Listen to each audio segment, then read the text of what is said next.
أعوذ بالله من الشيطان الرجيم.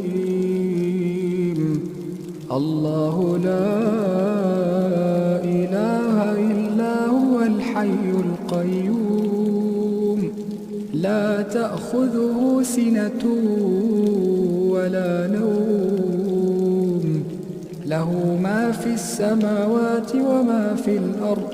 من ذا الذي يشفع عنده إلا بإذنه، يعلم ما بين أيديهم وما خلفهم، ولا يحيطون بشيء من علمه إلا بما شاء. وسع كرسيه السماوات والأرض، ولا يئوده حفظهما، وهو العلي العظيم.